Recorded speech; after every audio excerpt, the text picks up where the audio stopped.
The soft blue glow of Earth filled the viewport as Lieutenant Sarah gazed down at her ancestral home from aboard the Galactic Council's diplomatic vessel. After 5 years serving as Earth's cultural liaison, she thought she'd grown accustomed to explaining human customs to her alien colleagues. That was until First Observer Zyra, a brilliant young Centaurian with iridescent scales and curious golden eyes, started asking about human reproduction. But how do your species manage without the quantum resonance chambers? Zyra's antennae twitched with genuine confusion as she peered at the medical diagrams on the holoscreen. And you say this process occurs naturally. Sarah couldn't help but smile at her friend's bewilderment. She remembered having similar reactions when first learning about how other species reproduced across the galaxy, from the crystalline beings of Proxima, who split into perfect copies, to the gaseous entities of the Orion Nebula, who merged their consciousness into new forms. It's actually quite beautiful in its own way, Sarah explained, pulling up historical footage of human families throughout the ages. Two humans who care for each other deeply come together to create new life. No technology required. Zyra's scales shifted through a rainbow of colors, a sign of intense fascination in her species. Fascinating. The chemical and biological processes involved must be incredibly complex. And you say humans do this for recreation as well. Sarah felt her cheeks flushed slightly. How do you explain the concept of physical intimacy to someone whose species reproduces through energy transfer? Well, yes. It's an important way humans express love and connection.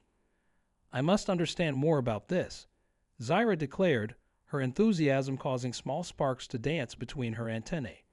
Perhaps would it be possible for me to observe this process firsthand? Sarah nearly choked on her coffee. That's not exactly. I mean, it's quite private for humans. She scrambled to think of a diplomatic way to explain human concepts of privacy and consent to her well-meaning but naive friend. Oh, Zyra's scales dimmed to a disappointed blue. Is it dangerous then? Do humans require special protective equipment or environmental controls? No, nothing like that, Sarah replied, trying to keep her composure while figuring out how to navigate this increasingly awkward conversation. It's just that humans consider reproduction and intimacy to be very personal matters. But how will I ever truly understand your species without witnessing such a fundamental aspect of human existence? Zyra's antennae drooped slightly. The Galactic Council assigned me to study human culture in detail. Sarah realized this conversation was quickly spiraling into potential diplomatic incident territory. How could she help her alien friend understand human relationships and reproduction while maintaining appropriate boundaries and cultural sensitivity?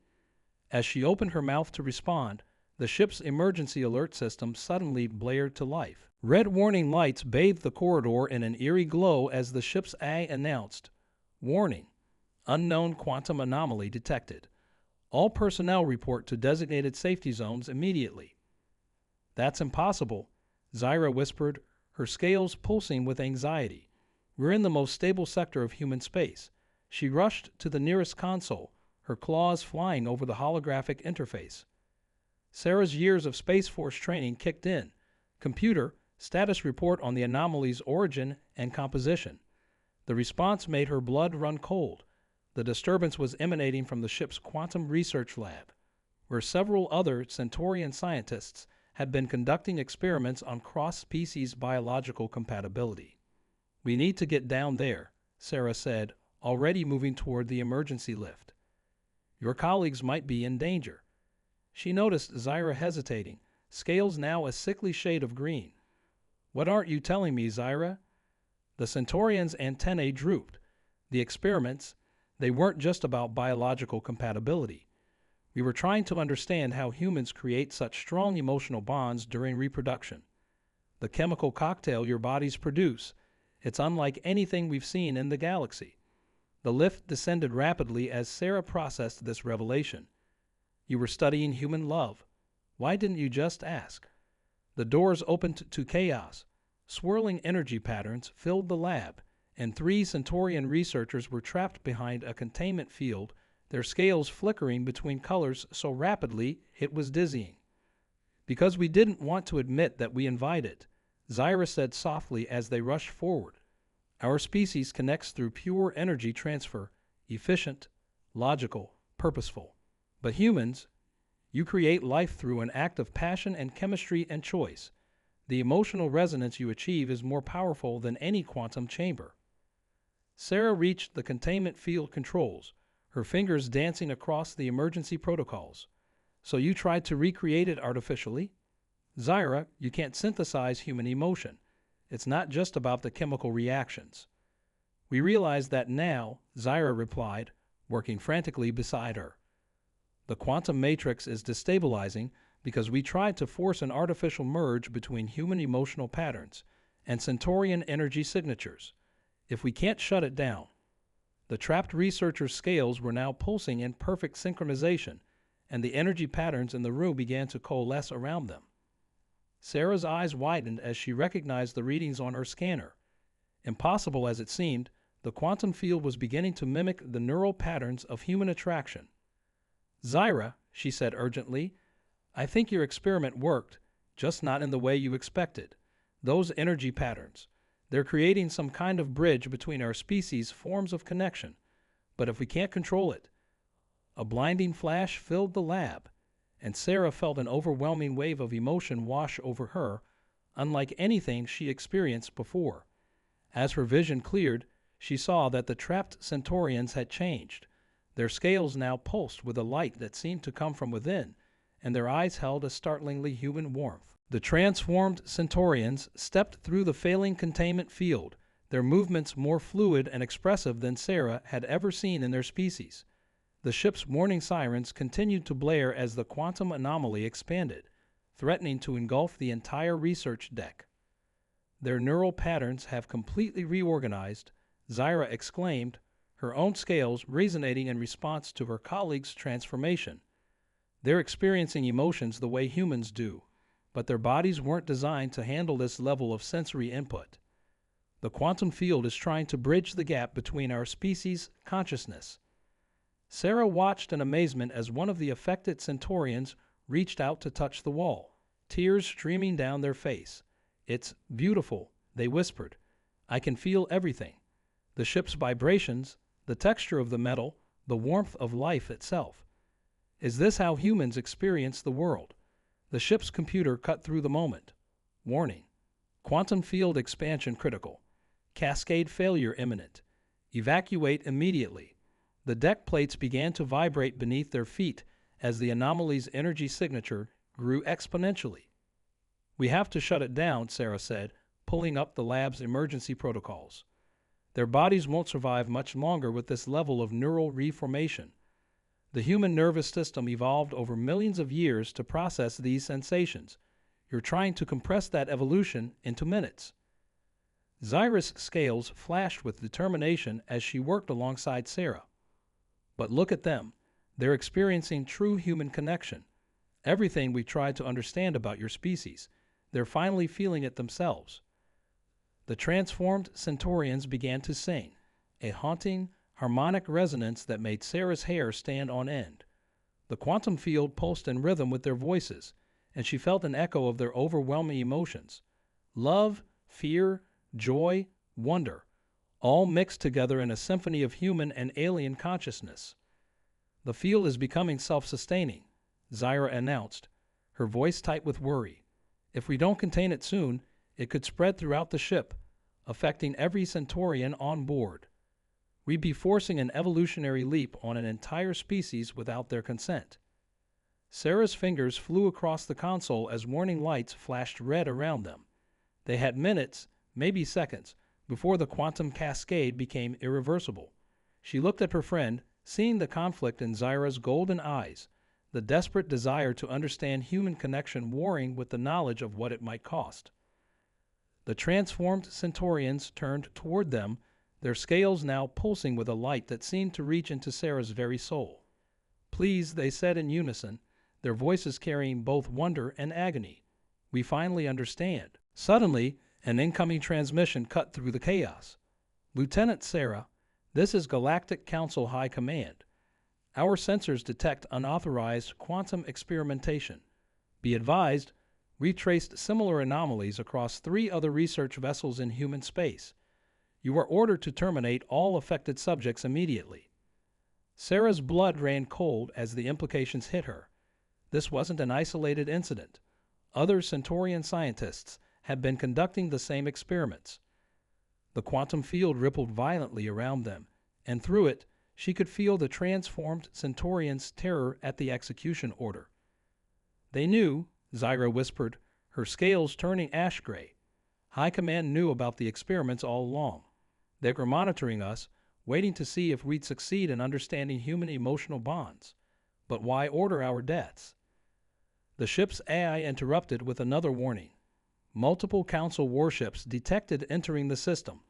Weapons systems online. They are demanding immediate surrender and compliance with termination protocols." The transformed Centaurians huddled closer together, their scales now pulsing in perfect synchronization. One of them stepped forward, eyes glowing with an inner light. "The Council fears what we've discovered. Human emotions. They're not just chemical reactions. They're a form of quantum entanglement unique in the galaxy. If our entire species learned this truth, it would reshape the balance of power in the galaxy." Sarah finished, understanding dawning. "The Council maintains control through emotional distance and pure logic. If Centaurians could experience human-level emotional connections." The deck shuddered as the first warning shots from the Council ships struck their shields. They had minutes at most before the ships would breach their defenses. Sarah looked at Zyra, seeing her friend torn between duty to her government and protection of her transformed colleagues. The quantum field suddenly pulsed again, stronger than before, and this time Sarah felt something new. A resonance not just with the transformed Centaurians, but with Zyra herself. Their consciousness began to merge human and alien perspectives, blending in ways that defied explanation. Through this connection, Sarah glimpsed the true scope of the Council's fears and the devastating choice they now faced. Through their merged consciousness, Sarah saw the solution with crystal clarity. The quantum field wasn't just connecting them, it was evolving, creating a new form of existence that blended human emotion with Centaurian energy manipulation. She reached for the lab's main control panel, her movements guided by both human intuition and alien precision. "Zyra, help me redirect the field's resonance frequency. Instead of fighting it, we can channel it through the ship's communication array." Sarah's fingers danced across the controls as another blast rocked the vessel. "If we can broadcast this connection to the Council ships." Understanding flashed through their shared consciousness. Together, they began reconfiguring the quantum matrix, while the transformed Centaurians added their own harmonics to the field. The ship groaned under the strain as energy coursed through systems never designed for such power. "Warning! Shield failure imminent," the ship's AI announced as another volley struck home. But Sarah could feel they were close. The quantum field was already reaching toward the Council vessels, carrying with it the pure truth of human-Centaurian connection. The moment it touched the first Council ship, everything changed. Sarah felt thousands of Centaurian minds suddenly link with theirs, Council soldiers experiencing human emotions for the first time. Joy, fear, love, wonder. The feelings cascaded through the fleet like a tidal wave of consciousness. "They can't shoot us down," Zyra exclaimed, her scales shimmering with triumphant colors. "They're feeling what we feel. They understand why this matters." But as the connection spread, Sarah noticed something extraordinary. The quantum field was affecting humans too. Through this vast network of shared consciousness, humans were beginning to perceive the world through Centaurian senses, experiencing reality in entirely new dimensions. The Council ships powered down their weapons, and a new transmission came through. "This is High Command. We had no idea. The connection. It's not just making us more human. It's making humans more Centaurian. We're becoming something entirely new." As the transformative wave swept through both species, Sarah turned to Zyra with a mix of awe and uncertainty. "We didn't just bridge our differences," she said softly. "We've started the next step in both our species' evolution. Are we ready for what comes next?" Zyra's response was cut short as a massive surge of energy erupted from deep space. Something ancient and powerful had noticed their transformation, and it was coming to investigate. The ancient energy signature resolved into a shimmering portal, and through it emerged beings of pure light, the precursors, mysterious architects of galactic life who had vanished eons ago. Their presence filled every consciousness in the now joined human-Centaurian network with awe. At last, their thoughts echoed through the quantum field. We have waited millennia for species to discover this truth, that evolution's ultimate path lies not in separation, but in harmony. Your accidental discovery has proven you are ready. Sarah and Zira stood together, their merged consciousness allowing them to comprehend the precursor's vast knowledge. Through their shared understanding, they learned that the precursors had seeded countless species across the galaxy, each with different strengths and perspectives, waiting for them to naturally discover ways to complement each other. The Galactic Council, now transformed by the human-Centaurian connection, issued a galaxy-wide declaration. All restrictions on cross-species emotional research were lifted. The quantum resonance that Sarah and Zira had discovered began spreading to other willing species, each adding their unique perspectives to the growing universal consciousness. In the months that followed, humanity's capacity for emotion, combined with Centaurian energy manipulation, revolutionized space travel, medicine, and even the nature of communication itself. The transformed beings could navigate quantum space through pure feeling, heal with the power of shared consciousness, and experience the universe in ways neither species could have imagined alone. Sarah and Zira became leaders of a new institute dedicated to studying and facilitating these connections, their close friendship a symbol of what was possible when different species truly understood each other. The former research lab where it all began was transformed into a museum, visited by beings from across the galaxy who wished to understand how a simple question about human reproduction had led to a cosmic awakening. "You know," Sarah said to Zira one day as they watched Earth's sunset through the station's quantum-enhanced viewport, "you never did get your original question answered about human reproduction." Zira's scales sparkled with amusement. "I think I learned something far more important, that the real miracle of human reproduction isn't the biological process, but the capacity for love that drives it. That's what my people were really seeking to understand." As the stars began to shine, their consciousness merged once again with the vast network of minds across the galaxy, each one unique yet connected in the grand tapestry of existence. The precursors had been right. Evolution's greatest achievement wasn't in creating perfect individual species, but in creating beings capable of bridging their differences to become something greater together. In the end, it wasn't just about understanding how humans reproduce. It was about understanding how the universe itself creates new forms of life and consciousness, forever growing, forever changing, forever reaching toward the light of shared existence.